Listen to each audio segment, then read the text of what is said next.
श्री सद्गुरु महाराज की जय।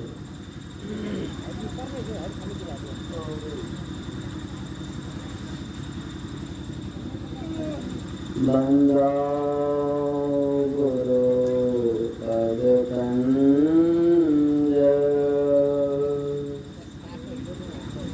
कृपा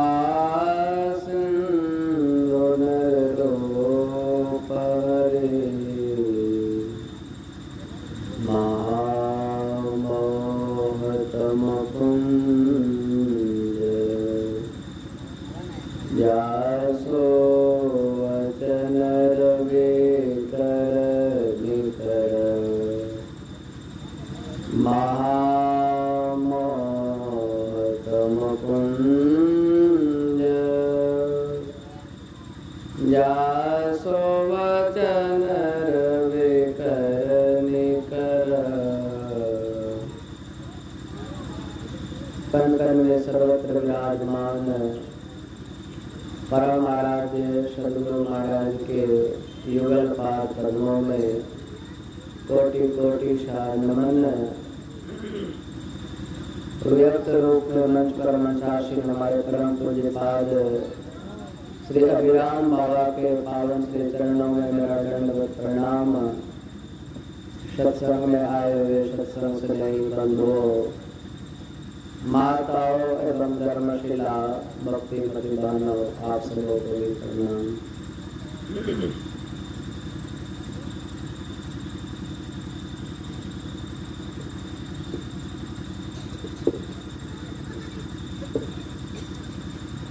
हम आप लोग इसका आवाज थोड़ा बढ़ाने लगे ना, आवाज बढ़ाइए।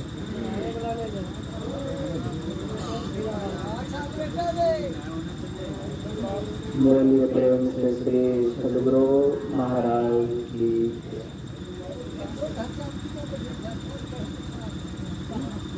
हम आप लोग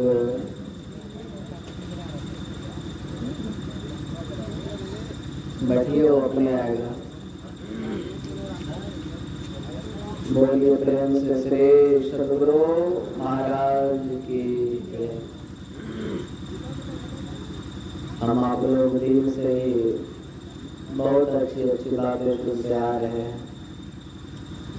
और अभी हम आप लोग रात्रिकालीन सत्संग में उपस्थित हैं।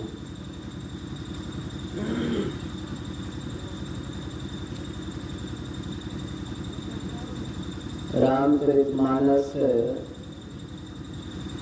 सप्तम सोपान उत्तरकांड में भगवान श्री राम का उपदेश है कि एहि तन कर फल विषय न भाई, ऐश्वर्य बहु स्वल्प अंत दुखदाई। उत्तरकांड में है। कहते हैं यह मानव का शरीर पाकर के हम आप लोगों को विषय में नहीं फंसना चाहिए। यही तन कर फल विषय न भाई, स्वर्ग स्वल्प अंत दुखदाई। नरतम पाई विषय मन देही, अपलती सुधाते सठ विष लेही। जो मानव का शरीर पा करके विषय में फंसता है, विषय में अपना मन लगाता है, विषय में लिप्त रहता है, वह कहता है अमृत को खो करके कर्जनी घूंघटी लेता है। आप लोग जानते हैं विषय 5 प्रकार का, 5 तरह का विषय है। रूप, रस, गंध, स्पर्श और शब्द। ये 5 विषय है और इससे बचना बड़ा मुश्किल है। मनु और शत्रुपा जो है सतयुग में हुए और मनु और शत्रुपा दोनों मिलकर के एक पैरों पर खड़ा होकर के उन्होंने 60,000 वर्षों तक तपस्या किया। क्या वह भी विषय से बच पाया? वह भी विषय से नहीं बच पाया जो 60,000 वर्षों तक एक पैरों पर खड़ा होकर के तपस्या किया। तो हम आप लोग किस खेत के मूली है कि नहीं? वह मनु और शत्रुपा जब भगवान प्रसन्न हुआ उसके तपस्या से, भगवान प्रसन्न होकर के वहाँ पर जब प्रकट हुआ उसके सामने, भगवान कहते हैं, देखिए भगवान जब प्रकट होते हैं किसी भक्त के सामने, भगवान कहते हैं कि मैं तुम्हारी तपस्या से अत्यंत प्रसन्न हूँ, तुम कुछ वरदान मांग लो, है कि नहीं। गोस्वामी तुलसीदास जी महाराज के सामने जब भगवान श्री राम प्रकट हुए, गोस्वामी तुलसीदास जी महाराज से भी भगवान श्री राम कहे तुम कुछ वरदान मांग लो। गोस्वामी तुलसीदास जी भी मांगे, दे सत्संग नहीं जाएंगे, है कि नहीं। उसी प्रकार मनु और शत्रुपा जो है उसके सामने जब भगवान विष्णु प्रकट हुए, भगवान विष्णु कहते हैं कि मैं तुम्हारी तपस्या से अत्यंत प्रसन्न हूँ, तुम कुछ वरदान मांग लो। तो मनु महाराज क्या कहते हैं, उसका रूप को देख करके, भगवान विष्णु का रूप को देख करके इतना मोहित हो गया, इतना रूप में फंस गया। वह मनु महाराज कहते हैं प्रभु आप वरदान देना चाहते थे, मैं यही वरदान दीजिए कि मैं आपके जैसा संतान हूँ, है कि नहीं। अब भगवान विष्णु जो है सो चक्कर में फंस गए। भगवान विष्णु सोचने लगे मेरे जैसा पूरे विश्व ब्रह्मांड में कोई दूसरा नहीं है, अब इनको मेरे जैसा ही संतान चाहिए, अब क्या होगा, है कि नहीं। लेकिन भगवान फिर भी कह दिए ठीक है मेरे जैसा ही संतान होगा। अब उनके जैसा कोई दूसरा तो है नहीं, वही जो है सो आरती के समय लाइएगा। बोलिए प्रेम से श्री सद्गुरु महाराज की। तो भगवान विष्णु मनु महाराज को आशीर्वाद दिए कि ठीक है मेरे जैसा ही संतान होगा। उसके बाद शत्रुपा से पूछते हैं भगवान विष्णु तुम भी कुछ वरदान मांग लो। शत्रुपा क्या कहती है, जो मनु महाराज की पत्नी है, कहती है प्रभु मेरे पति का जो इच्छा है, मेरे पति का जिसमें खुशी है उसी में मेरा भी खुशी है कि नहीं। वह भी फंस गई थी उसमें रूप विषय में, इतना फंस गए कि मत पूछिए। भगवान विष्णु से कहता है कि हमें आपके जैसा ही संतान चाहिए। भगवान विष्णु आशीर्वाद दिए। उसके बाद वही मनु और शत्रुपा 60,000 वर्षों तक तपस्या किया था, आप लोग जानते हैं, फिर भी नहीं बच पाया। अब आप लोगों को मन में प्रश्न होगा अभी तो आदमी 100 वर्ष भी जीवित नहीं रहता है, वो 60,000 वर्षों तक कैसे तपस्या किया, है कि नहीं। तो सतयुग में जो है मनुष्य का आयु 1 लाख वर्ष होता था। मनुष्य 1 लाख वर्ष तक जीवित रहता था सतयुग में। और वही मानव जो है त्रेता में आकर के 1 लाख में 1 शून्य घटा दीजिए, कितना बचेगा, 10,000। त्रेता में आकर के वह मानव का आयु जो है सो 10,000 वर्ष हो गया। और वही मानव का आयु जो है द्वापर में आकर के 10,000 में 1 शून्य और घटा दीजिए, कितना बचेगा, 1,000 बचेगा। और वही मानव का आयु जो है सो ये कलयुग में आकर के 1,000 में 1 शून्य और घटा दीजिए, 100। अभी 100 वर्ष भी शायद ही कोई जीवित रहता है। पहले जमाने के जो आदमी हैं वे लोग अभी हैं कुछ, लेकिन अभी जो नया नया आ रहा है ये लोग 100 वर्ष भी नहीं जीवित रह पाते हैं, पहले ही चल बसते हैं। और सतयुग में मनुष्य लंबा कितना होता था जानते हैं, 28 हाथ। अभी तो 3.5 हाथ है। सतयुग में मनुष्य की लंबाई 28 हाथ होता था। अब वो समझ सकते हो उसमें तो घर कितना लंबा लंबा होता होगा। ताड़ का जो पेड़ देख रहे हैं, एक दो को पेड़ मिला देता होगा कि नहीं, इतना लंबा लंबा घर। मनुष्य का लंबाई सतयुग में 28 हाथ होता था। और वही मानव का लंबाई जो है त्रेता में आकर के उसमें आधा कर दीजिए, कितना बचा, 14 हाथ। और वही मानव का लंबाई जो है द्वापर में आकर के कितना बच गया, 14 में आधा कर दीजिए, 7 बच गया। और वही मानव का लंबाई जो है कलयुग में आकर के क्या हो गया, 7 का आधा कर दीजिए, 3.5 हाथ। अपने अपने हाथों से सब कोई नापेंगे तो शरीर कितना पूरेगा, 3.5 ही हाथ। तो सतयुग में जो है मनुष्य का आयु 1 लाख वर्ष होता था। इसलिए मनु और शत्रुपा जो है 60,000 वर्षों तक उन्होंने खड़ा होकर के पैरों पर तपस्या किया था। तो वह भी विषय से नहीं बच पाया, वह भी विषय में फंस गया। और वही मनु और शत्रुपा त्रेता युग में आकर के राजा दशरथ और कौशल्या बने। और वही भगवान विष्णु जो आशीर्वाद दिए थे, वही भगवान विष्णु राम बन करके उनके कुल में अवतार लिए, है कि नहीं। और जैसे भगवान श्री राम का जन्म हुआ, वह भगवान श्री राम जन्म लेते ही क्या हुआ, शंख चक्र गदा पद्म लेकर के अपना मूल रूप में जो था प्रकट हो गया जन्म लेते ही। उसके बाद माँ कौशल्या जो है भगवान श्री राम का स्तुति करती है। आप लोग ठाकुरवाड़ी कहीं जाएंगे, वहाँ देखेंगे भगवान श्री राम का स्तुति होता है कि नहीं। भय प्रकट कृपाला दीन दयाला कौशल्या हितकारी, ये स्तुति माता कौशल्या जो है सो भगवान श्री राम जब प्रकट हुए थे उसी वक्त जो है सो माँ कौशल्या भगवान श्री राम का रूप को देख कर उसका स्तुति करते हैं। उसके बाद भगवान श्री राम जो है पुनः अपना जो है सो छोटा रूप में आ गए, बालक के रूप में आ गए। वही मर्यादा पुरुषोत्तम भगवान श्री राम जो है धीरे धीरे बड़ा हुए। बड़ा होकर के क्या हुआ, उनका वनवास हुआ, गया रावण को मार करके जब वहाँ से वापस लौटा तब भगवान श्री राम जो है अपने प्रजाओं को बुला करके उपदेश देते हैं।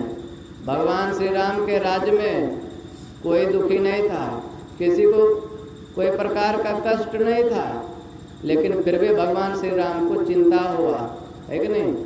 अभी तो हम हैं तो सब प्रजा मेरा जो है सुखी पूर्वक रह रहा है, लेकिन हम जब यहाँ से चले जाएंगे उस वक्त मेरा प्रजा सुखी पूर्वक कैसे रहेगा, उस वक्त इसका जीवन जो है सुखमय कैसे रहेगा। राजा को टेंशन हुआ और राजा ने क्या किया, सारे प्रजाओं को बुला करके उपदेश दिया। वहाँ पर भगवान श्री राम के गुरु भी थे, लेकिन गुरु से उपदेश नहीं दिलवाए, खुद से दिए। उपदेश में क्या देते हैं, कहते हैं बड़े भाग मानुष तन पावा, असुर दुर्लभ सब ग्रंथ ही गावा। तो यह मानव का शरीर जो है बड़े भाग से मिलता है, और ये शरीर पाने के लिए देवता भी तरसता है, फिर भी देवता को यह मानव का शरीर नहीं मिलता है। अब इसको बड़े भाग मानुष तन पावा सुर दुर्लभ क्यों बतलाया गया है, यह मानव का शरीर पाना देव दुर्लभ क्यों बतलाया गया है, सबसे कठिन क्यों बतलाया गया है। आप उत्तरकांड में ही लास्ट में जाएंगे, काक भुसुंडी और गरुड़ जी के संवाद में पढ़ेंगे तो कहते हैं नर्तन शम नहीं कब ने उदेही, जीव चराचर जांचत जेही। इस पूरे पृथ्वी पर मनुष्य शरीर के जैसा कोई दूसरा शरीर नहीं है कि नहीं। खासियत क्या है यह मानव शरीर का, विशेषता क्या है, तो विशेषता ये है नरक स्वर्ग अपवर्ग निसैनी, ज्ञान वैराग भक्ति सुख देनी। यह मानव का जो शरीर है इसमें नरक में भी जाने का रास्ता है और स्वर्ग में भी जाने का रास्ता है और मोक्ष में भी जाने का रास्ता है। यह मानव का शरीर में 3 रास्ता है। आप अब जो है सो आप डिसाइड कर लीजिए आपको किधर जाना है, नरक जाना है या फिर स्वर्ग जाना है या फिर मोक्ष के रास्ते में जाना है, मोक्ष पाना है। नरक में जाएंगे तो बहुत कष्ट होगा, स्वर्ग भी चले गए तो वहाँ भी जाने के बाद आपका जब तक पुण्य है तब तक आप वहाँ पर रहेंगे, उसके बाद आपको घसीट करके वहाँ से निकाल दिया जाएगा, पुनः इस पृथ्वी लोक में भेज दिया जाएगा। और मोक्ष में चले जाएंगे आप, मोक्ष आपको अगर यदि हो गया तो पुनः इस पृथ्वी लोक पर वापस आना नहीं पड़ेगा। आपके पीछे जो ये आवागमन का चक्र लगा हुआ है, जो जन्मों जन्मों से दुख भोगते आ रहे हैं, इससे आप जो है सो सदा के लिए छुट्टी पा लेंगे, पुनः आपको आना नहीं पड़ेगा। तो अब आप डिसाइड कर लीजिए कि आपको किधर जाना है कि नहीं। तो भगवान श्री राम कहते हैं यह मानव का शरीर पाना बहुत देव दुर्लभ है। तो क्या भगवान श्री राम ही सिर्फ कहते हैं, इसी को कहते हैं हमारे पूज्यपाद महर्षि साई स्वामी जी महाराज। मान मान मन यह तन तेरा, हीरा रतन अनमोल है। अब विषयों के पीछे पड़ पगले, कर रहा माटी मोल है। यह मानव का शरीर जो है, कहते हैं हीरों से भी ज़्यादा अनमोल है। हीरा जो होता है दुकान में जो मिलता है, वह पैसे वाले लोग जो होते हैं वे लोग खरीद भी लेते हैं, लेकिन यह मानव का शरीर इतना अनमोल है, इतना अनमोल है, इसको खरीदना बहुत मुश्किल है। कोई आदमी आपको कहे कि मैं 10 लाख रुपया पैसा दे रहा हूँ, आप दोनों हाथ काट करके दे दीजिए, दीजिएगा? नहीं दीजिएगा। समझ सकते हैं कि यह कितना अनमोल है, बहुत ज़्यादा अनमोल है। और क्या महर्षि साईं स्वामी जी महाराज कहते हैं, प्रभु ने मानुष जन्म तुमको कैसा दिया, सोच रे मन इसे पा भला क्या किया। तरसते हैं जिसके लिए देवता, इसकी महिमा है कैसी तुम ही अब बता। यह मानव का शरीर पाने के लिए महर्षि साईं स्वामी जी महाराज कहते हैं देवता तरसता है, फिर भी उसको मानव का शरीर नहीं मिलता है। लेकिन हम आप लोग ऐसे देव दुर्लभ शरीर पा करके देवता के पीछे पागल रहते हैं, है कि नहीं? जो देवता इस शरीर को पाने के लिए तरसता है कि नहीं, रात दिन माथा धूमता है हमें भी यह मानव का शरीर मिल जाए। और हम आप लोग ऐसे देव दुर्लभ शरीर को पा करके उसी देवता के पीछे पागल रहते हैं, है कि नहीं? लेकिन संत लोग क्या कहते हैं कि देवता के पीछे पागल मत बनो, देवता का पूजा करेगा स्वर्ग लोक जाएगा, वहाँ भी शाश्वत सुख नहीं है। स्वर्ग लोक के राजा कौन रहे? इंद्र भगवान है। इंद्र भगवान तो सुखी होंगे पूरा, लेकिन वह भी सुखी नहीं है। स्वर्ग लोक में रहते हुए भी उसको भी जो है सो कष्ट है। आप लोग जानते हैं अहिल्या के बारे में, गौतम ऋषि की जो पत्नी थे, स्वर्ग लोक के राजा इंद्र वह आ गए भेष बदल करके अहिल्या के पास, है कि नहीं? अब समझ सकते हैं वह वहाँ पर सुखी पूर्वक होता, क्या वह पृथ्वी लोक आता क्या अहिल्या के पास? नहीं आता। वह भी वहाँ सुखी नहीं है। इसलिए संत महापुरुष लोग कहते हैं कि स्वर्ग जाने का कामना मत रखो, स्वर्ग का आस मत करो।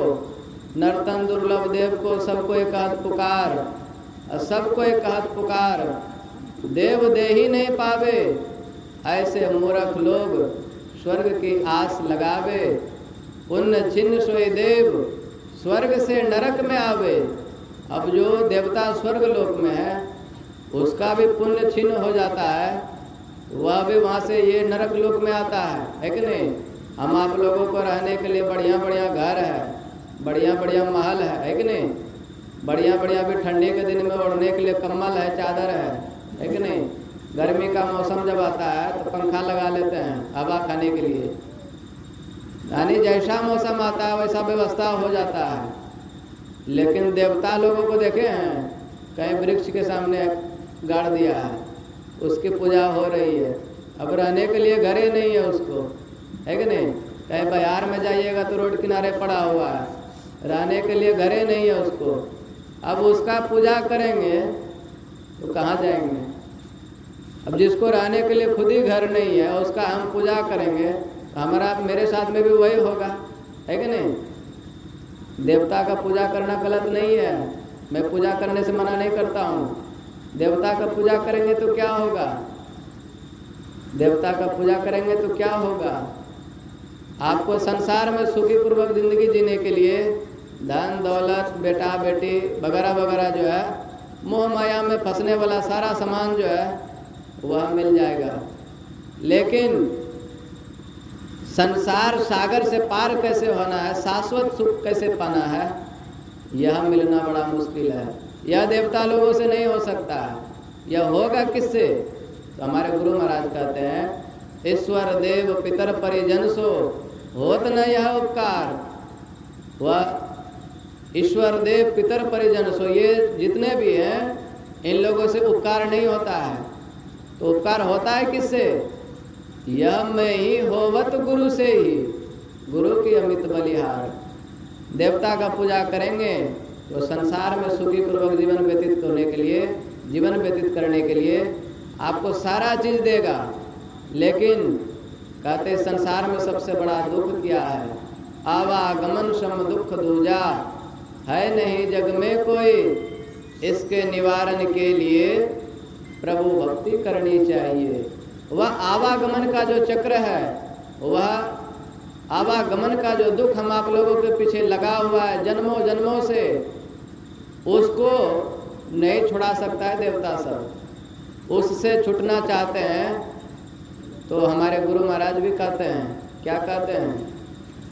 ईश्वर देव पितर परिजन सो होत न यह उपकार, यह में ही होवत गुरु से ही। और एक जगह क्या कहते हैं?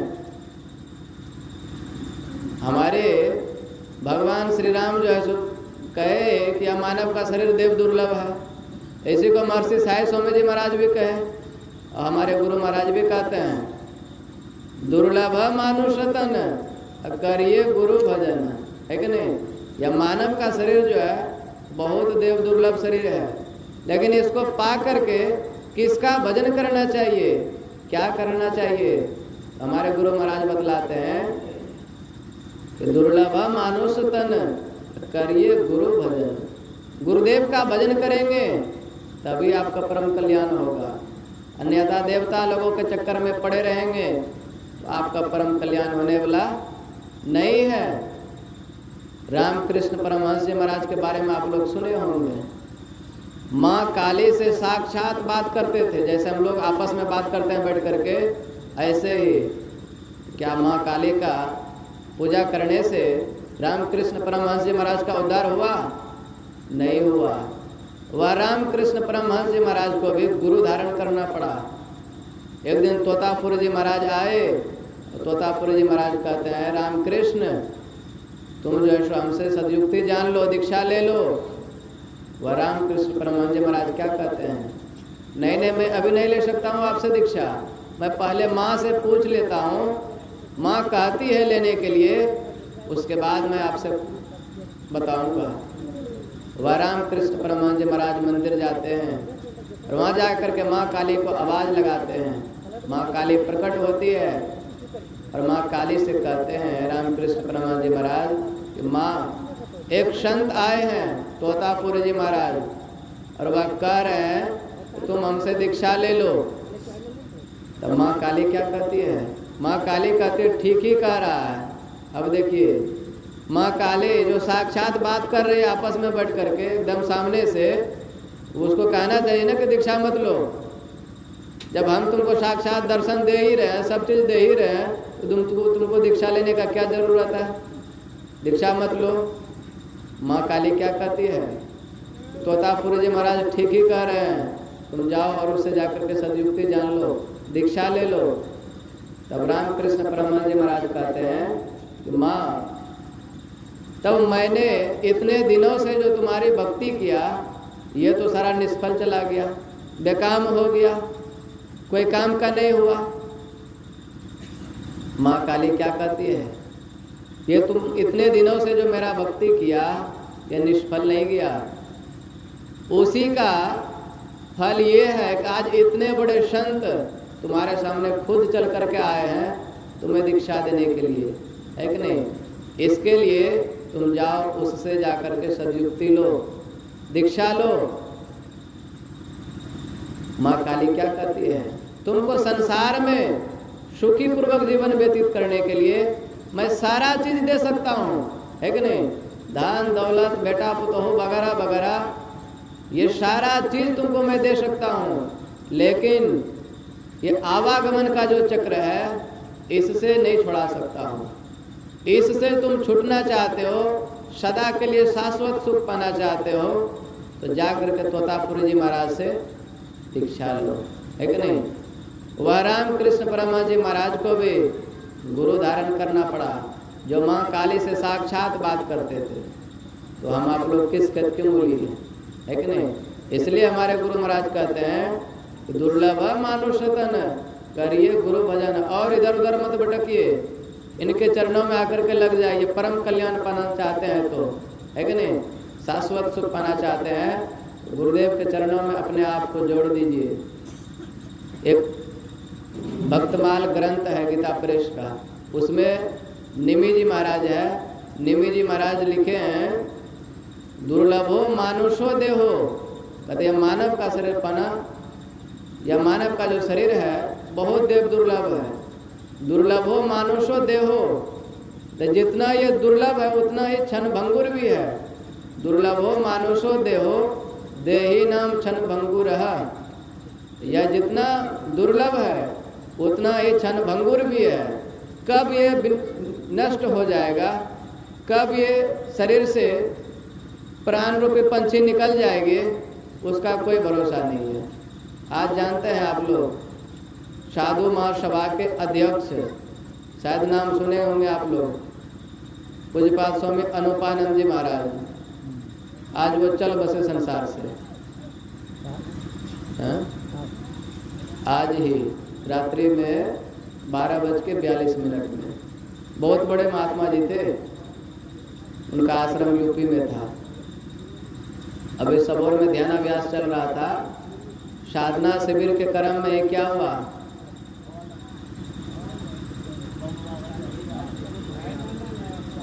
बोलिए प्रेम से श्री सद्गुरु। तो कहने का मतलब है पूज्य बाबा चल बसे, अभी जाने का उम्र भी नहीं था, है कि नहीं। मौत जब आता है वह उम्र नहीं देखता है। आप बूढ़े हैं कि बच्चे हैं कि जवान हैं, वह उम्र नहीं देखेगा। जब आपका समय पूरा हो जाएगा, जब आपका समय पूरा हो जाएगा आपको चलना पड़ जाएगा, है कि नहीं। इसलिए बाबा पलटू क्या कहते हैं, जब ये शरीर इतना ही क्षण भंगुर है तो करना क्या चाहिए। बाबा पलटू साहब कहते हैं भजन आतुरी कीजिए और बात में देर, है कि नहीं।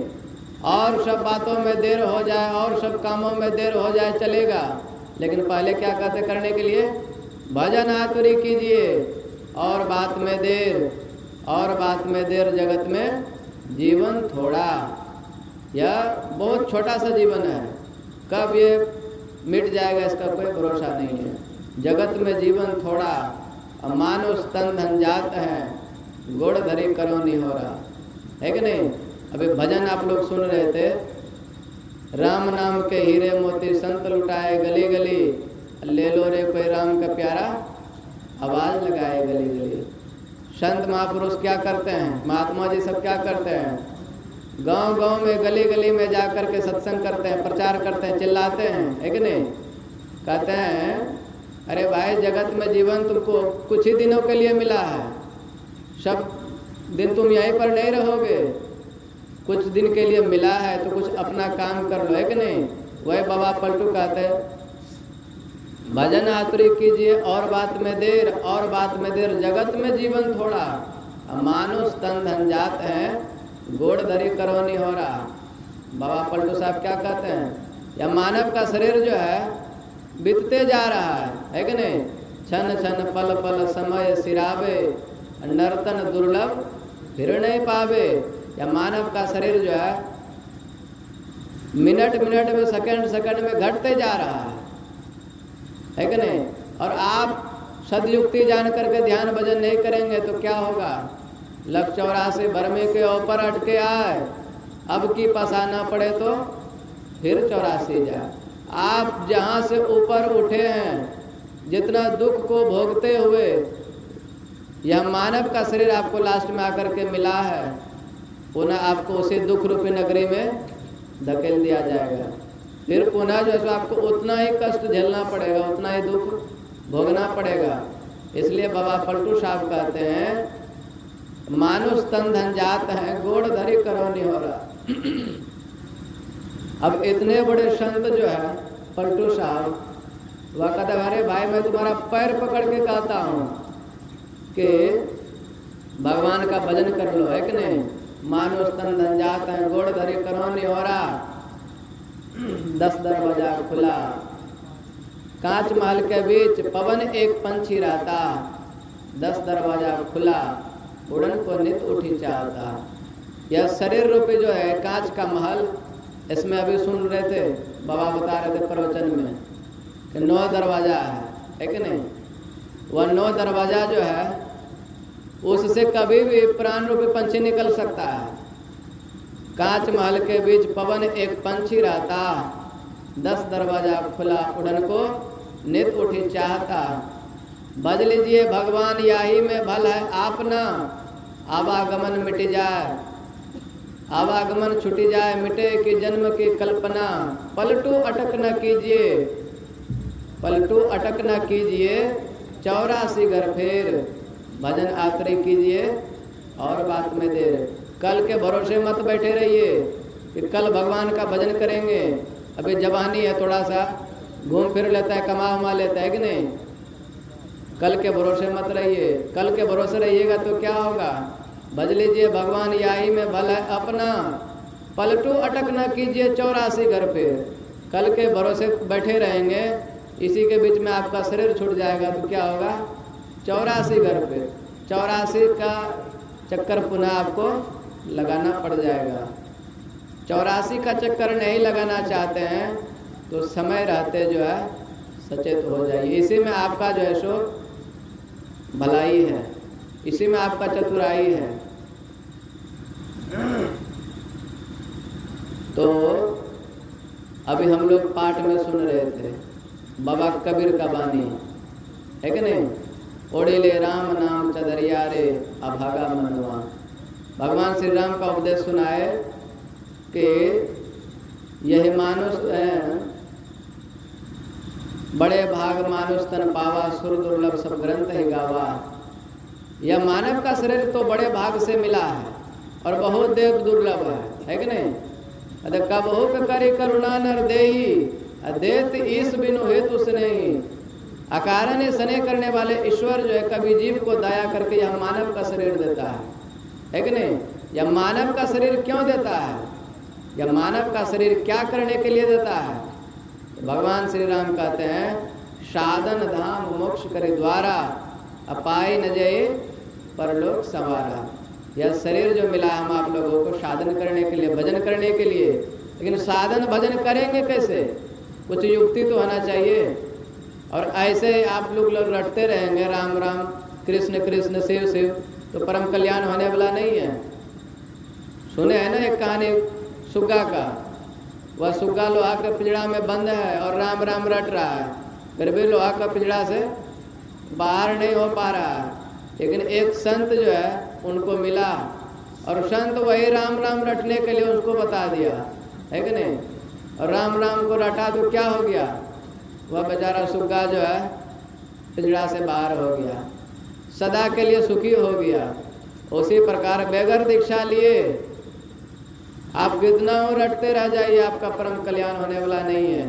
तो साधन करेंगे, साधन धाम मोक्ष करे द्वारा। साधन तो करने के लिए कहते हैं, लेकिन साधन करेंगे कैसे, उसका कुछ उपाय तो होना चाहिए, कुछ यंत्र तो होना चाहिए, है कि नहीं। किसके द्वारा साधन जो है सो वह साधन ध्यान जो है प्रारंभ कैसे किया जाए। तो बाबा कबीर कहते हैं ओढ़िले राम नाम चदरिया रे। हम लोग ऐसा भी कह सकते ओढ़िले गुरु नाम चदरिया रे, है कि नहीं। तो जब तक गुरु नाम रूपी चादर को नहीं ओढ़ेंगे तब तक जो है सो आप उस पथ पर चल नहीं सकते हैं। उस पथ पर चलना चाहते हैं तो गुरु नाम रूपी चादर जो है, राम नाम रूपी चादर जो है, पहले किसी संत महापुरुषों से जा कर के सीख लीजिए, उनसे ले लीजिए, है कि नहीं। उसके बाद साधन भजन कीजिए। बाबा कबीर भी अभी कहे यह मानव तन अनमोल, देखो अंतर कापड़ खोल, है कि नहीं। यह मानव का तन क्या कहते हैं, अनमोल है। यह मानव तन है हीरा, मूर्ख समझे इसको खीरा। यह मानव का तन जो है हीरा के समान अनमोल है, लेकिन हम संसार के लोग जो है क्या समझते हैं इसको, खीरा के समान, है कि नहीं। 2 रुपया का खीरा जो है उसके समान इस शरीर का जो है जो कीमत लगाते हैं। बाबा कबीर कहते हैं यह मानव का जो शरीर है बहुत अनमोल है, इतना अनमोल है, इतना अनमोल है कि इसका कोई कीमत दे नहीं सकता है। एक जो है सेठ जी, उसका घर में एक नौकर था, तो सेठ जी के पास में एक बहुत कीमती जो है सो कपड़ा था। और एक दिन सेठ जी क्या किया, उस कपड़े को दे दिया अपना नौकर को, और नौकर से कह दिया देखो इसका जो है सो सदुपयोग करना, इसका दुरुपयोग न मत करना। तो वह नौकर को कपड़ा दे दिया और वह नौकर जो है सो वहाँ से कपड़ा लेकर के निकला। रास्ते में क्या हुआ, सर्दी था नौकर को, छिक्की आया, उसके नाक से नेटा निकल गया। अब वह कीमती कपड़ा जो उसका मालिक दिया था उसको क्या कहा था, सदुपयोग करना, दुरुपयोग मत करना। वह उसको जो छिक्की आया, नेटा निकला, उसके पास कोई दूसरा उपाय ही नहीं था। अब वह क्या किया, वह कीमती कपड़ा में जो है सो नेटा पोंछ लिया। अब जो है सो उधर से वह सेठ जी का कोई कर्मचारी आ रहा था, उन्होंने देख लिया उसको। अब जैसे देखा तो आकर के कहा अपना मालिक से कि मालिक ऐसे ऐसे बात है, आप जो वह कीमती वस्त्र, वह कीमती कपड़ा फलना नौकर को दिए हैं और कहे उसका सदुपयोग करने के लिए, वह तो दुरुपयोग कर रहा है उसका। तो सेठ जी पूछते हैं अरे भाई क्या कर रहा है, तो वह कर्मचारी, दूसरा कर्मचारी कहता है वह नौकर जो है वो रास्ते में हम देखे उसमें नेटा पोंछ रहा था। अब सेठ जी का दिमाग जो है तिल मिला गया। वह सेठ जी कहता है अरे कहाँ है, उसको पकड़ करके बुलाओ, लाओ पकड़ करके। अब जो है सो वह गया, उसको लाया पकड़ करके, और लाया तो क्या चीज़ किया, उसको जो वह कीमती वस्त्र मिला हुआ था, वह कीमती कपड़ा मिला हुआ था, वह नौकर से छीन लिया, है कि नहीं रहने दिया उसके पास। तो कहने का मतलब है परमात्मा ने जो है हम आप लोगों को ये बहुत कीमती शरीर दिया है कि नहीं, बहुत अनमोल शरीर दिया है। इसका क्या करना चाहिए, सदुपयोग करना चाहिए। और सदुपयोग नहीं करेंगे तो क्या होगा, जैसे वह नौकर से उसका वस्त्र छीन लिया गया, परमात्मा ने जो हम आप लोगों को यह कृपा करके दिया है मानव का शरीर, यह छीन लेगा, है कि नहीं। और छीन करके क्या करेगा, आपको अन्य योनि में भेज देगा। फिर अन्य योनि में जाएंगे तो संसार में आप जानते हैं 84 लाख योनि है, 83,99,999 योनि के बाद यह मानव का शरीर है। अब 83,99,999 योनि जो है उसमें समझ सकते कितने जीव जंतु होंगे, है कि नहीं। कीड़े मकोड़े, गिदर, भालू, ये सब जो है बहुत प्रकार का जीव जंतु है। वैसे वैसे शरीर में चले जाएंगे तब कितना कष्ट होगा, है कि नहीं।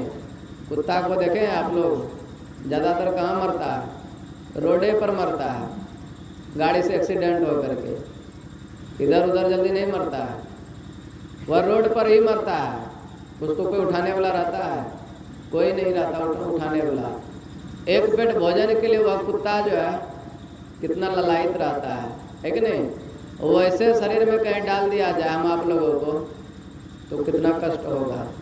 वही कहते हैं इसमें भी सत्कर्म नहीं करेंगे तो क्या होगा, 184 बर्मी के ऊपर अटके आए, अब की पासा ना पड़े तो फिर 84 जाए। जहाँ से हम आप लोग ऊपर उठे हैं पुनः में धकेल दिया जाएगा। जो न तरई भवसागर नर समाज असपाय, शोकृत निंदक मंद मते आत्महन गति जाए। जो यह मानव का शरीर पा करके भवसागर पार नहीं होता है, कहते हैं वह मूर्ख है, गवार है कि नहीं। यह मानव का शरीर जो हम आप लोगों को मिला है भवसागर पार होने के लिए, ये संसार में जो हम आप लोग नाना प्रकार का जन्मों से युग युगान चौखानी में भ्रमी दुख भोरे, है कि नहीं, भोगे। युगों से जो कष्ट भोगते आ रहे हैं उस कष्ट से छूटने के लिए यह मानव का शरीर मिला है कि नहीं। आप अभी बताए ना, यह मानव का शरीर जो है इसमें 3 रास्ता है, नरक, स्वर्ग, अपवर्ग, निशैनी। तो नरक में भी जाने का रास्ता है, स्वर्ग में भी जाने का रास्ता है और मोक्ष में भी जाने का रास्ता है। तो मोक्ष में जाएंगे तो पुनः इस संसार में आना नहीं पड़ेगा कि नहीं। इसके लिए मानव का शरीर स्वर्ग में नहीं जाने के लिए मिला है, नरक में जाने के लिए नहीं मिला है, अब मोक्ष में जाने के लिए मिला है। मोक्ष में जाएंगे कैसे? उसके लिए किसी संत महापुरुषों से सदयुक्ति जान करके साधन करना पड़ेगा। जो भगवान श्री राम अपने प्रजाओं को उपदेश दिए हैं, साधन धाम मोक्ष करे द्वारा, अपाय न जय परलोक सवारा। यह शरीर पार देने का एक ही उद्देश्य है कि साधन करो, भजन करो और अपना परम कल्याण करो। नहीं तो क्या होगा? वही हालत होगा जहाँ से आए वहीं धकेल दिया जाएगा। तो साधन करेंगे कब? है कि नहीं? भगवान श्री राम कहते हैं साधन करने के लिए। साधन करेंगे कब? भजन करेंगे कब? उसका तो कुछ समय होना चाहिए। तो दिन में हम बताए थे मनुष्य को 4 आश्रम में प्रवेश करना चाहिए। विद्यार्थी जीवन, उसके बाद गृहस्थ जीवन, उसके बाद वानप्रस्थ और लास्ट में संन्यास।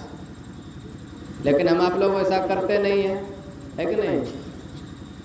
वैसा नहीं करते हैं, इसके लिए हम आप लोगों के जीवन में बहुत नाना प्रकार का बुढ़ापे में कष्ट होते रहता है।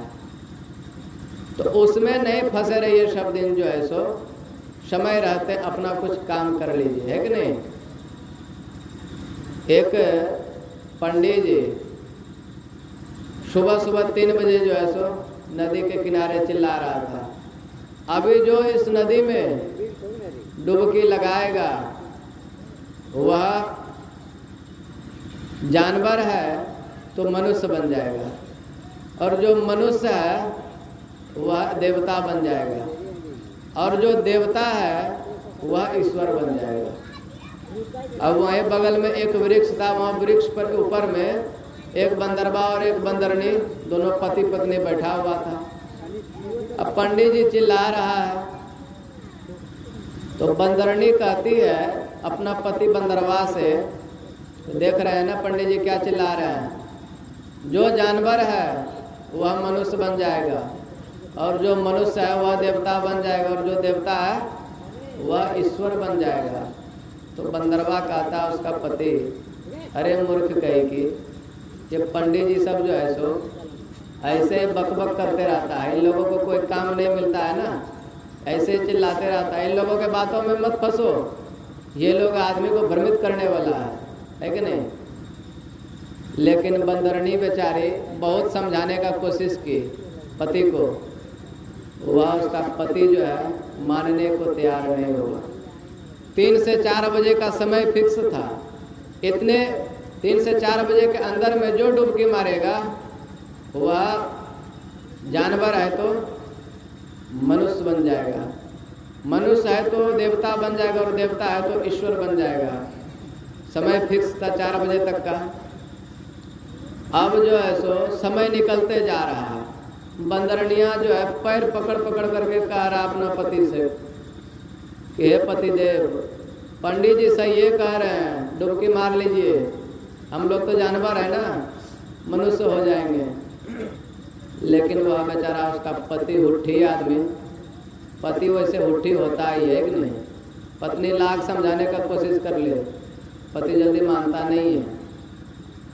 आज 100% में जो है 80% बात तो नहीं है मानता है पत्नी का, 20% बात मानता है पति लोग जो है, वो अपना घमंड में चूर रहता है कि नहीं, अरे हम तो पति है कि नहीं, हम तो बड़े हैं, है कि नहीं? वह पत्नी का बात नहीं मानता है। वैसे बंदरनिया जो है सो उसका हाथ पैर पकड़ते रह गई कि डुबकी मार लीजिए, डुबकी लगा लीजिए, हो सकता है कहें जानवर है तो मनुष्य बन जाए। तो उसका पति जो था बंदरवा नहीं मारा डुबकी। बंदरनिया समझ गए कि अब इसको तेल लगाने से फायदा नहीं है। समय निकलते जा रहा था, लास्ट में थोड़ा समय बचा था, बंदरनिया वृक्ष पर से ही छलांग लगा दी। जैसे छलांग लगाए पानी में, उधर से विश्व सुंदरी बन करके निकल गई, है कि नहीं? विश्व सुंदरी बन करके निकले तो उधर से क्या हुआ, एक राजा साहब घोड़ा पर सवार होकर के आ रहा था, और राजा साहब ने देखा जब उस विश्व सुंदरी लड़की को, राजा का मन मोहित हो गया।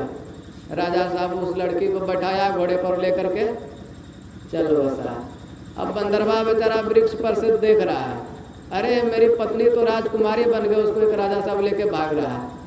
अब बंदरवा बेचारा क्या करे, वह भी छलांग मारा पानी में, ऐसा छलांग मारा कि उसका मुड़िए गथ गया मट्टी में। वह बेचारा जो है मनुष्य भी नहीं बना, पानी में गथ करके मर गया, है कि नहीं, क्योंकि समय निकल चुका था, है कि नहीं। इसलिए हमारे गुरु महाराज कहते हैं, सोच लो समय के रहते, समय गया फिरता नहीं, झट ही करो निज काम, है कि नहीं। जो बीता सो बीतिया, अब हो कहो गुरु नाम। जैसे समय निकल जाने के बाद वह बंदरवा मर गया बेचारा, लेकिन कुछ मिला नहीं उसको। समय रहते वह बंदरनी जो है, उसकी पत्नी चालाकी दिखाई, डुबकी लगा दी, वह क्या बन गई, एक विश्व सुंदरी स्त्री बन गई, एक नहीं लड़की बन गई। उसी प्रकार हम आप लोग भी समय रहते सचेत हो जाएंगे, तो इसी में हम आप लोगों की चतुराई है कि नहीं। अभी भी हम आप लोगों के पास समय है। मताए लोग जहाँ जाते हैं सत्संग में, हम जिधर रहते हैं उधर जो सत्संग होता है ना, उधर माता जी रहती है 80% और जेंट्स लोग जो है 20%, उससे भी कम। और एक गांव है सरसा जिला में, वहाँ जाते हैं ना, माता जी रहेगी 100, तो जेंट्स मात्र 2 पीस रहेगा, 2 ही पीस, उससे ज़्यादा नहीं बांधा हुआ है। और प्रत्येक महीने में जाते रहता हूँ, 2 ही जेंट्स है, उससे अधिक नहीं।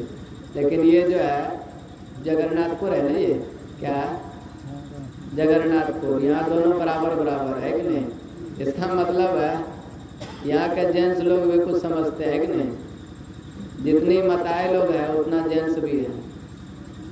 तो कहने का मतलब है यहाँ पर ऐसा लग रहा है कि पत्नी का बात जो है पति मानता है, पत्नी का बात पति नहीं मानता था, जितना पति देव यहाँ पर जो है उपस्थित नहीं होता।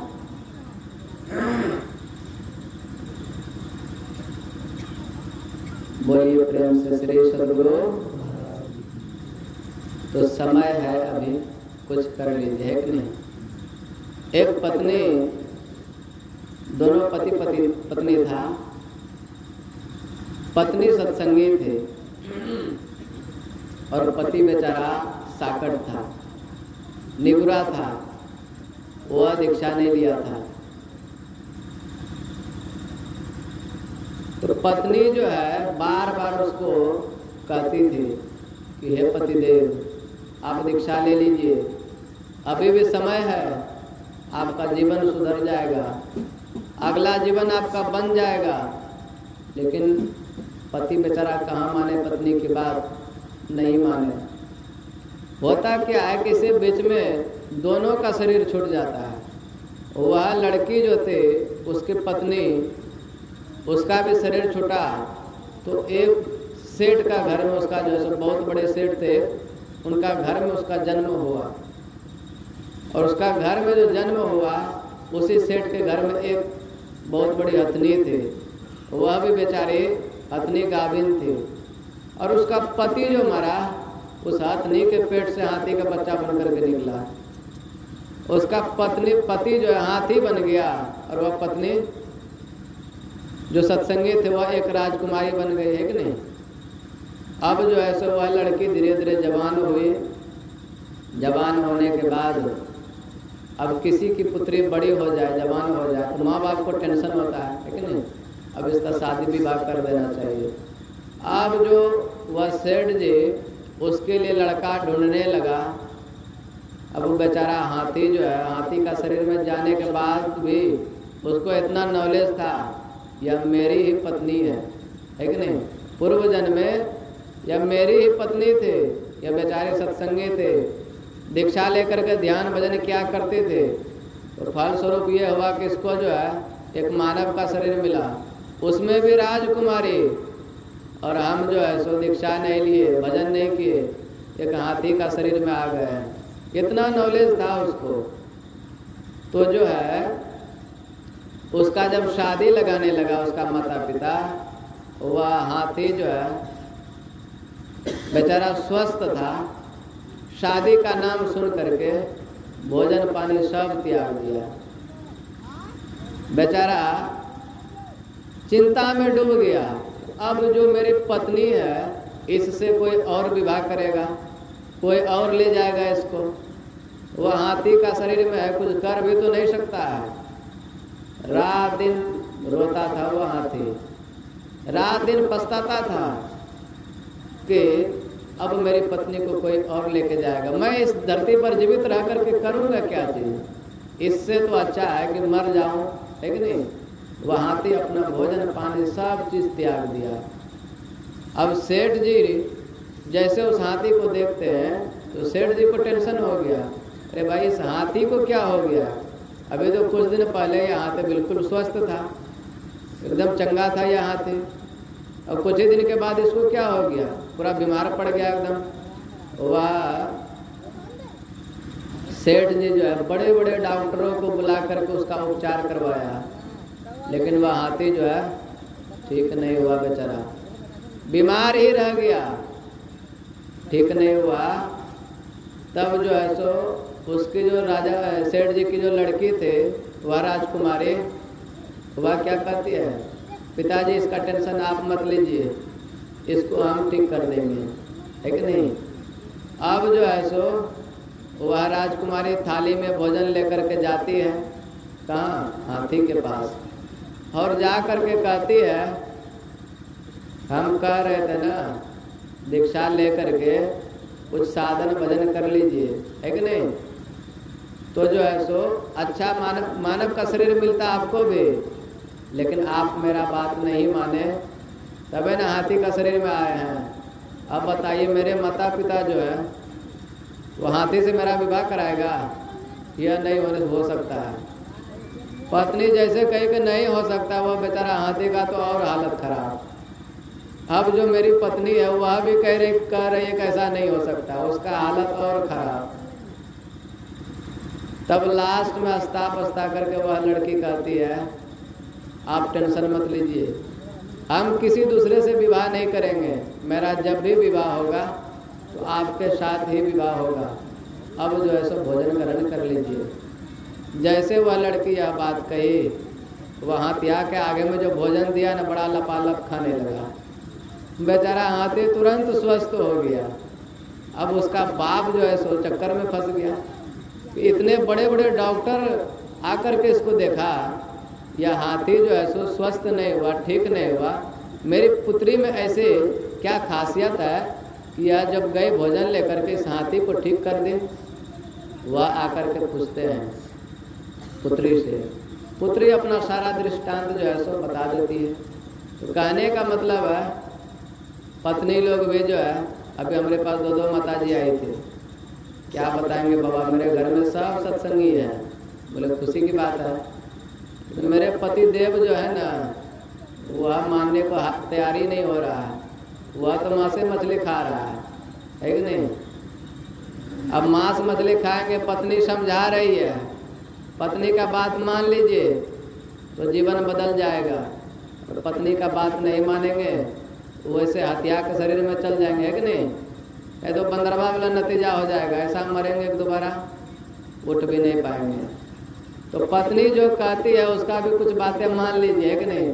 पत्नी को ही हमेशा दबा करके मत रखिए, है कि नहीं। पत्नी की बातों में भी कुछ न कुछ भलाई छिपा हुआ रहता है। तो सोच लो समय के रहते बना लो शाही जीवन को, समय जब बीत जाएगा बहा आंसू से क्या होगा। समय रहते हम आप लोगों को अपना काम बना लेना चाहिए। उलझन ही कुछ ऐसी है कि समस्याएं हल नहीं होती, यही सोचकर मेरे आँख रात दिन सोने नहीं देते, है कि नहीं। दुनिया में बहुत कमाया, क्या हीरा क्या मोती, पर क्या करो यारो कफन में जेब ना होती। जब मेरा कफन तक में जेब नहीं होगा 1 रुपया पैसा ले जाने के लिए, इस दुनिया के लिए हम क्या रोए, है कि नहीं। इस दुनिया के लिए हम क्या मरें।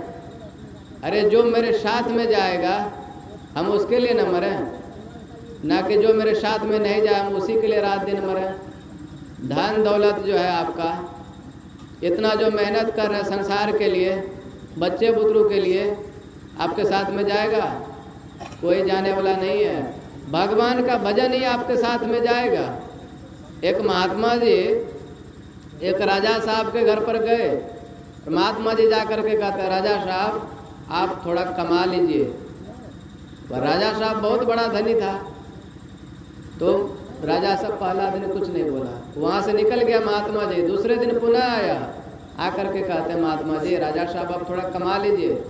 राजा साहब मन ही मन सोचते हैं, लगता है कि महात्मा जी पागल छागल है, ऐसे बकबक करता है आकर के। इतना मन में सोचा, महात्मा जी वहाँ से उठ करके चल बसा। तीसरे दिन पुनः महात्मा जी आए उसी के घर पर, और आ करके महात्मा जी कहते राजा साहब आप कमा लीजिए। तीसरे दिन वह राजा साहब को गुस्सा आ गया, ये महात्मा जी पागल छागल जो है बार बार ये मेरा ही घर पर क्यों आता है, हमको ये बार बार कमाने के लिए क्यों कहता है।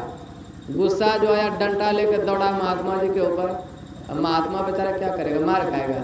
महात्मा भी भागा वहाँ से, लगा छरपनिया। अब महात्मा तो भाग गया, लेकिन वह पहुँचे हुए संत थे, है कि नहीं। वह कोई ऐरू खैरू आम इंसान नहीं थे, पहुँचे हुए संत थे। राजा साहब एक दिन घर से निकला स्नान करने के लिए, धोती लेकर के। घर से कुछ ही दूर में उसका एक तालाब था, वो प्रत्येक दिन उसी तालाब में जा करके स्नान करता था। अब राजा साहब निकले घर से स्नान करने के लिए तालाब की ओर। उसका एक लड़का था, और लड़का से कह दिया, देखो बेटा गांव में बहुत बहुरूपिया घूम रही है आजकल, बहुरूपिया घूम रहा है। कोई बहुरूपिया घर में घुसने का कोशिश करे तो घर में घुसने मत देना उसको। बहुरूपिया समझते हैं ना, बहुरूपिया। आप मेला में कभी जाएंगे रात में देखने के लिए नाटक, एक ही आदमी क्या क्या बनता है। कभी डॉक्टर बन गया तो कभी पुलिस बन गया तो कभी कुछ बन गया, है कि नहीं। हम भी गए हैं पहले कभी देखने के लिए, कई बार देखे हम भी जा करके। तो जो है वह राजा साहब अपना लड़का से कह दिया कि गांव में बहुत बहुरूपिया घूम रहा है, किसी को घर मत घुसने देना। वह लड़का मोटा सा डंडा लिया और गेट पर खड़ा हो गया। ठीक है पिताजी आप जाइए स्नान करने के लिए, किसी को मैं घर में प्रवेश नहीं करने दूंगा। वह राजा साहब गया उधर स्नान करने के लिए। यह महात्मा जी अंतर्यामी पहुँचे हुए महापुरुष अपना शक्ति से कहा क्या राजा साहब के जैसा ही अपना भेष बना लिया।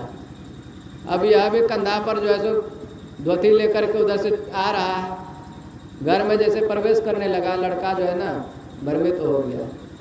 वह लड़का जो ये तो मेरा पिताजी ही है ना, क्योंकि दोनों का रूप रंग एक ही था, कोई अंतर नहीं। वह महात्मा जी अंदर गया और पलंग पर जाकर के मस्ती से सो गया। लड़का वहाँ पहरा दे रहा है। कुछ देर के बाद क्या हुआ, वह राजा साहब भी उधर से लौटा स्नान करके, और लड़का जो डंडा लेकर के पहरा दे रहा था, वह राजा साहब घुसने का जैसे कोशिश किया। लड़का कहता है कहाँ घुस रहे हैं, ये आपका घर नहीं है। राजा साहब थोड़ा सा हो गया उसको, जब मेरा ही लड़का है और हमको ही घर में प्रवेश करने से रोक रहा है। वह जबरदस्ती घुसने का कोशिश किया।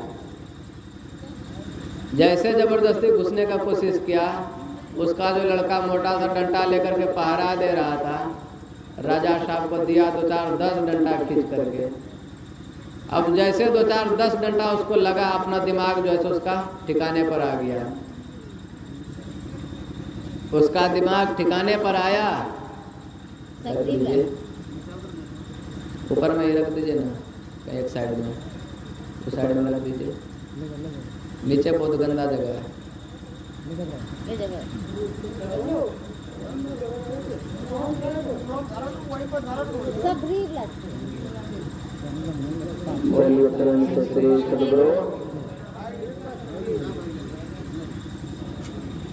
तो वह राजा साहब को जब 2-4-10 डंडा लगा, उसका दिमाग ठिकाने पर आया। वह राजा साहब को घुसने नहीं दिया अंदर। अब क्या करेगा बेचारा, मार भी खाया अपना ही पुत्र से। वह गया गांव, तो वहाँ से 2-4-10 आदमी को पकड़ करके लाया गांव से, है कि नहीं। जैसे ये जगन्नाथपुर है, यहाँ कुछ हो जाए झगड़ा वगैरह, कुछ कोई मीटिंग रखता है तो बढ़िया बढ़िया आदमी को जाता है पकड़ने के लिए, है कि नहीं। वह भाई आएगा मीटिंग कर देगा। वैसे वह राजा साहब गया गाँव, 10-20 आदमी को पकड़ करके लाया कि भाई चलो मेरा घर पर जाकर के कुछ फैसला कर दो, मेरा ही लड़का है, वह हमको घर में प्रवेश नहीं करने दे रहा है। वह 2-4-10 आदमी को जब पकड़ के लाया, वह जब आया 10 आदमी 20 आदमी मीटिंग में, जब वह दोनों को खड़ा किया गया, उसका पिताजी को भी और अंदर में जो महात्मा जी आराम कर रहे थे उसको भी बुलाया। अब जो फैसला करने के लिए आया था उसका भी दिमाग जो है सो भ्रमित हो गया। अब इसका पिताजी कहे तो कहे किसको, है कि नहीं? उनका दिमाग काम नहीं किया, जैसे भगवान श्री राम का दिमाग काम नहीं किया था एक बार, है कि नहीं? जब भगवान श्री राम बाली को मारने के लिए गए, भेजे थे सुग्रीव को कि जाओ तुम बाली से युद्ध करो और हम जो है छिप करके तीर मार देंगे बाली को। लेकिन परिणाम क्या हुआ? सुग्रीव गया लड़ाई करने के लिए बाली के पास। दोनों में जब युद्ध चल रहा था तो दोनों का हम शकल एकदम से एक ही जैसा था, थोड़ा सा भी अंतर नहीं। अब दोनों युद्ध कर रहा है। भगवान श्री राम छुप करके तीर ताने हैं, अब छोड़ेंगे, लेकिन उसका भी हिम्मत काम नहीं कर रहा है कि नहीं, कि हम तीर छोड़ दें, उसका भी हिम्मत काम नहीं कर रहा है। वह सुग्रीव जो है बाली से परास्त होकर के लौट गया बेचारा। बाली ने इतना डंगाया उसको, वहाँ से दुखी होकर के गिड़गिड़ाते भागा वहाँ से। तब भगवान श्री राम जाते हैं सुग्रीव के पास। भगवान श्री राम पूछते हैं, कहो मित्र क्या हाल समाचार है? जैसे भगवान श्री राम कहते कहो मित्र क्या हाल समाचार है, तो सुग्रीव क्या कहता है कि प्रभु आपने मित्र का धर्म जो है सो बहुत बढ़िया से निभाया है। अब समझ सकते हैं। भगवान श्री राम कहते हैं, अरे मित्र मैं क्या बताऊं तुम्हें, तुम दोनों का शकल एक ही जैसा है, और तुम दोनों जो युद्ध कर रहा था, मैं यही सोच रहा था मैं जो तीर छोड़ूंगा कहीं सुग्रीव को जा करके ना लग जाए। सुग्रीव को लग जाता तो फिर मैं क्या करता, है कि नहीं? इस यही सोच करके मैं तीर नहीं चला रहा था। हमको समझ में ही नहीं आ रहा था कौन सुग्रीव है और कौन बाली है। तो भगवान श्री राम दोबारा उसको युद्ध करने के लिए भेजे सुग्रीव को। कैसे? उसको पहचानने के लिए गला में एक माला पहना दिया गया सुग्रीव को। उसके बाद भेजा उसको युद्ध करने के लिए। जब जाकर के उन्होंने बाली को ललकारा, बाली निकला अपना घर से। उसके बाद जब युद्ध प्रारंभ हुआ, भगवान श्री राम समझ गए कि ये सुग्रीव और ये बाली है। बाली को समझ करके उसको तीर चला दिया, है कि नहीं? तो उसी प्रकार जो है वह मीटिंग में जो 10-20 आदमी आया था, उन लोगों का दिमाग ही काम नहीं किया। दोनों को देख करके बेचारा वो लोग भी घूम करके चला गया। अब राजा साहब और दुखी, अब क्या करें? दूसरे दिन गया, बड़े बड़े आदमी को पकड़ करके लाया, मुखिया को, एमएलए को, सरपंच को, ऐसे बड़े बड़े आदमी को पकड़ करके लाया और मीटिंग रखा एकदम बढ़िया से। उसके बाद क्या होता है, उस मीटिंग में क्या हुआ, दूसरे दिन एक चतुर आदमी आ गया था जो सबसे ज़्यादा तेज होता है कि नहीं? अकबर और बीरबल का कहानी सुने होंगे। अकबर के दरबार में सबसे तेज मंत्री बीरबल ही था, है कि नहीं? उसके इतना तेज मंत्री दूसरा कोई नहीं था। अकबर एक दिन क्या करता है, एक पेंसिल लिया और दीवार में एक लकीर खींच दिया और बीरबल को बुलाया गया। बीरबल को बुला करके कहता है, अकबर ये जो लकीर देख रहे हो, ना इसको छूना है, ना और कुछ करना है, ना इस पर पेंसिल चलाना है, लेकिन फिर भी इसको छोटा करना है। 7 दिन का तुम्हें टाइम देते हैं, 7 दिन के अंदर तुम इसको छोटा करके नहीं दिखाया तो तुम्हें फांसी का सजा दिया जाएगा, है कि नहीं? अब जो है सो वह बीरबल जो है चक्कर में फंस गया। अब जो है सो इसको न छूना है ना और कुछ करना है, इसको छोटा कैसे करेंगे भाई? वह बीरबल जो है आया घर पर, बेचारा घर पर आकर के बहुत चिंतित रहने लगा। लेकिन उसी का घर में एक उसका छोटा सा बालक था। वह जब देखता है पिताजी को, पूछता है, पिताजी आप इतना चिंतित क्यों हैं, आप इतना बेचैन क्यों हैं? बीरबल कहता है, पुत्र क्या बताऊं, अकबर जो है सो एक लकीर खींच दिया है दीवार में और कह दिया है ना इस लकीर को छूना है, ना इस पर पेंसिल चलाना है, ना और कुछ करना है, लेकिन इसको छोटा करना है। मेरा दिमाग जो है सो काम ही नहीं कर रहा है कि इसको कैसे छोटा करेंगे, और 7 ही दिन का टाइम दिया है, 7 दिन के अंदर इसको छोटा नहीं करेंगे तो हमें जो है सो फांसी पर लटका दिया जाएगा। उसका छोटा सा बालक कहता है, पिताजी ये छोटी मोटी बातों के लिए आप इतना जो है सो टेंशन क्यों ले रहे हैं, चलिए इसका जो है सो समस्या सॉल्व हम ही कर देंगे। अब बीरबल जो है सो गया अपना पुत्र को लेकर के अकबर के दरबार में, और अकबर के पास जा कर के कहते हैं, बीरबल क्या महाराज ये छोटी मोटी समस्या जो है सो मेरे सामने खड़ा कर दिए हैं, ये छोटी मोटी समस्या के लिए हम, मेरा बात तो छोड़िए, मेरा पुत्र काफ़ी है, मेरा बेटा जो वही काफ़ी है। अब अकबर का भी दिमाग से करिया गया कि बीरबल इतना बड़ा मंत्री है और ये कह रहा है कि छोटा मोटा समस्या है, इस समस्या को सॉल्व करने के लिए तो मेरा पुत्र ही काफ़ी है। उसका पुत्र क्या करता है, एक पेंसिल लिया हाथ में, और जहाँ लकीर खिंचा था वहीं पर एक बड़ा सा लकीर खींच दिया बगल में, उस लकीर को छुआ भी नहीं, न मिटाया न पेंसिल चलाया उस पर, लेकिन ठीक उसके एक बित्ता अलग में एक बड़ा सा लकीर खींच दिया। अब वह सभा में जितना भी आदमी उपस्थित था सबों को पूछता है, बताओ जी कौन सा लकीर बड़ा है। सब कोई कहता है कि बीरबल का लकीर जो है सो बड़ा है। छोटा कौन सा लकीर है, तो अकबर का लकीर छोटा है। तब जो है सो कहता है बीरबल, देखे आपका लकीर को छुए भी नहीं, मिटाए भी नहीं, पेंसिल भी नहीं चलाए, लेकिन जो है आपका लकीर छोटा बन गया ना। उसी प्रकार चतुर आदमी जो है उस मीटिंग में आ गया था। जब बड़े बड़े आदमी लोग आया तो वह चतुर आदमी कहता, बुलाओ, तुम्हारा पिताजी तो यहाँ उपस्थित है, अंदर में कौन पिताजी आराम कर रहा है उसको भी पकड़ करके लाओ। अब उसका लड़का गया, अंदर से बुलाया, चलिए पिताजी वहाँ मीटिंग में आपको भी बुला रहा है, आपका भी मीटिंग होगा वहाँ पर।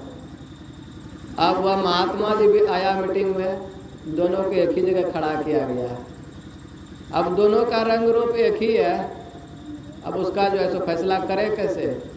तो वह चतुर आदमी कहता है, हम जो है इस लड़का का पिताजी उसी को घोषित करेंगे, राजा साहब के घर में अमुक जगह पर एक बक्सा रखा हुआ है, उस बक्से में कितना पैसा है ये दोनों में जो आदमी बता देंगे उसी को कहेंगे कि ये लड़का का पिताजी है। अब राजा साहब इतने धनी थे, हमारे अभिराम बाबा जो है इनका घर में छोटा छोटा सामान कहाँ कहाँ रखा होगा खुद ही इनको पता नहीं होगा, है कि नहीं। उसी प्रकार राजा साहब इतने धनी थे कि उसको खुद ही पता नहीं था कि मेरा धन संपत्ति कहाँ कहाँ पड़ा हुआ है। अब वह चतुर आदमी तो पूछ दिया कि उस बक्से में जितना पैसा जो कोई बता देगा उसी को इसका पिताजी घोषित करेंगे।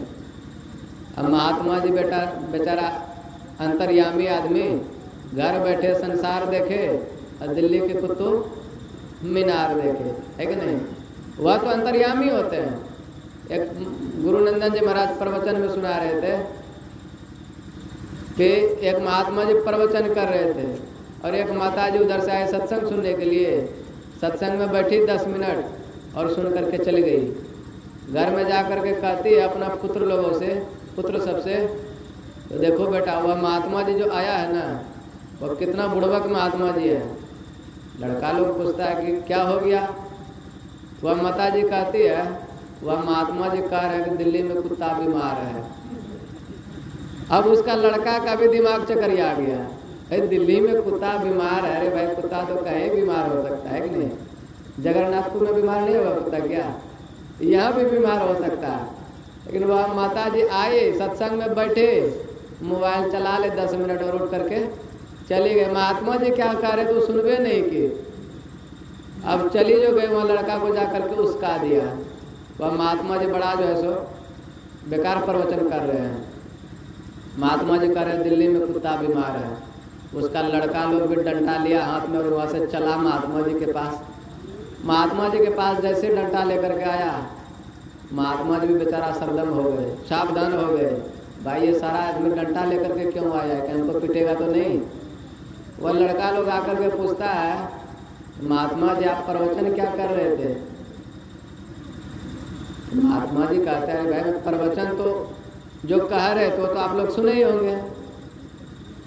तो लड़का लोग कहता है नहीं नहीं, मेरी मम्मी कह रही है, मेरी मम्मी कह रही है आप प्रवचन कर रहे थे कि दिल्ली में कुत्ता बीमार है, क्या दिल्ली में कुत्ता बीमार होता है? महात्मा जी कहते करे भाई मैं तो ऐसा कभी नहीं कहा हूँ। अब खत्म ही कर देंगे, उतना हल्ला मत कीजिए, बैठे रहिए 2 मिनट। तो महात्मा जी कहते हैं करे भाई मैं तो ऐसा कभी नहीं कहा हूँ। वह माता जी बगल में खड़ा थे, वह क्या कहती है, आपको महात्मा जी शर्म नहीं लगता है? गिरवा वस्त्र पहने हैं, बाल दाढ़ी बड़ा बड़ा बढ़ा लिए हैं, अब फिर भी महात्मा बन करके झूठ बोल रहे हैं। अभी कुछ ही देर पहले आप ही बोले हैं ना दिल्ली में कुत्ता बीमार है। अब महात्मा जी का दिमाग चकरिया गया, महात्मा जी सोच में पड़ गया। सोचते सोचते सोचता है, तब उसको याद आया अरे भाई मैं तो कह रहा था कि दिल्ली में कुतुब मीनार है, और ये माता जी क्या सुन गई, दिल्ली में कुत्ता बीमार है। तो ऐसा सत्संग मत सुनिए, है कि नहीं? उसी प्रकार जो है वह चतुर आदमी कहता है उस बक्से में जो पैसा है जो बता देंगे दोनों में से कोई, उसी को इसका पिताजी घोषित करेंगे। अब बताए महात्मा जी अंतर्यामी आदमी, घर बैठे संसार देखे, दिल्ली के कुतुब मीनार देखे, वैसे होते महापुरुष, है कि नहीं? महात्मा जी आंख बंद किए, पहले पूछा उसका पिताजी जो था, अपना पिताजी, उससे, वह बेचारा बता नहीं पाया, हार गया। तब दोबारा उस महात्मा जी से पूछा गया अब आप बताइए उस बक्से में कितना पैसा है। तब वह महात्मा जी कुछ पल के लिए आंख बंद किया और आंख बंद करके फिर बता दिया इस बक्से में 3 लाख रुपया पैसा है। अब वह चतुर आदमी उस बक्से को मंगाया, बक्सा मंगा करके उसको खोला और खोल करके उसको गिनती किया गया, ठीक 3 लाख रुपया पैसा निकला। अब राजा साहब का बात वहाँ झूठ हो गया, महात्मा जी का बात सही हो गया। तो राजा साहब को क्या किया, पुरकस मार मारा। जितना आदमी मीटिंग में बड़ा बड़ा आदमी को बुलाया था ना, इतना मार मारा, इतना मार मारा पूछिए मत। और वह जो महात्मा जी था घोषित कर दिया कि इसका पिताजी यही है। अब जो महात्मा जी गया उसका घर और राजा साहब को इतना मार मारा, इतना मार मारा कि उसको गांव से भी बाहर कर दिया गया, अपना राज्य से बाहर कर दिया गया, है कि नहीं? उसके बाद वह राजा साहब वृंदावन पहुंचा, वहाँ नदी किनारे बैठ करके हे राम हे राम हे राम जप रहा है। अब राजा साहब क्या वह अंतर्धान हो गया यहाँ महात्मा जी, और राजा साहब जो वृंदावन में बैठ करके हे राम जप रहा था, वहाँ जा करके महात्मा जी प्रकट हो गया अपना रूप में। तब महात्मा जी वहाँ प्रकट होकर के कहते हैं मजा आ रहा है ना राजा साहब कमाने में? राजा साहब कहते हैं क्या बताएंगे महाराज जी, आप पहले कितना प्यार से समझा रहे थे कि भाई कुछ कमा लो, राजा साहब कुछ कमा लीजिए, है कि नहीं? लेकिन हम आपका बात नहीं माने तो मेरा नतीजा देखिए क्या हुआ।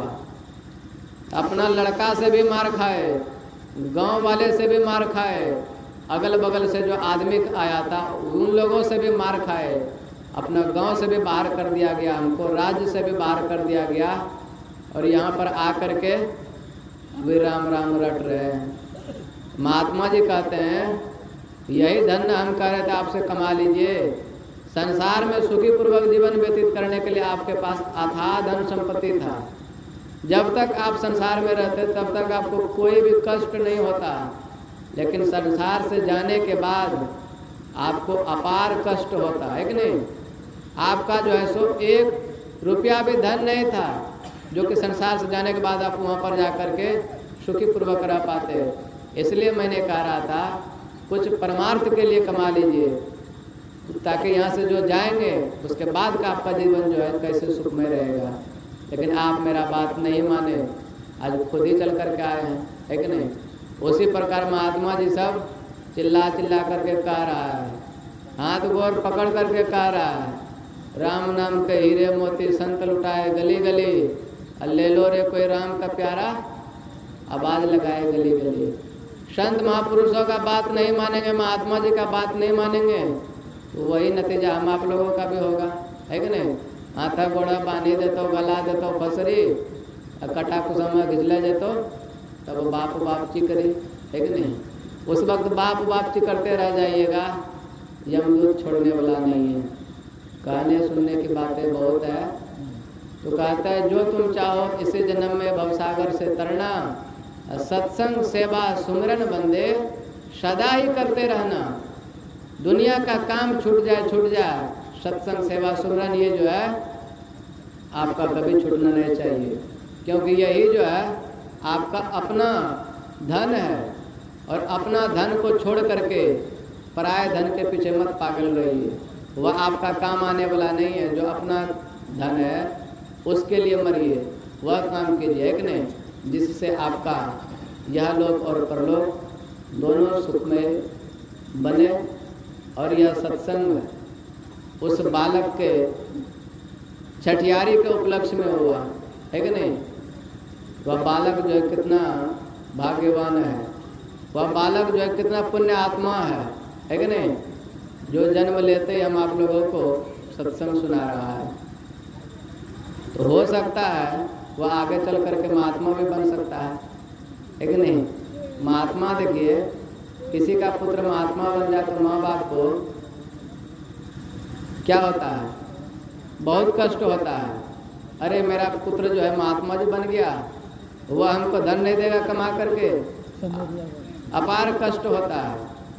लेकिन दूसरे का बेटा महात्मा जी बन करके आए तो उसका चरण छूता है कि नहीं। वह लड़का जो है पुण्य आत्मा है, और इसके लिए वह जन्म लेते ही हम आप लोगों को सत्संग सुना रहा है। आगे चल करके गुरु महाराज से ये प्रार्थना करते हैं कि उसे भी अपना भक्त बना लेंगे, गुरु महाराज का भक्त बनेंगे, गुरु महाराज उसको लंबी आयु दे, दीर्घायु बनावे। इन्हीं चंद शब्दों के साथ में अपनी वाणी को विराम देता हूँ। बोलिए प्रेम से श्री सद्गुरु।